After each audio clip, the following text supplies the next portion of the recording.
Welcome back. In this video, I'll show you how to enable the text message notifications on your Redmi Note 14.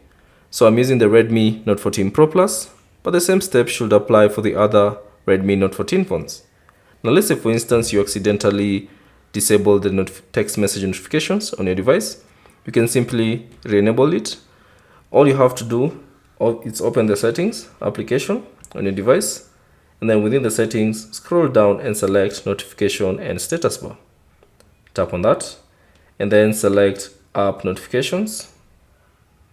And then within the app notifications, find the messages app. So here it is. All you have to do is tap on it.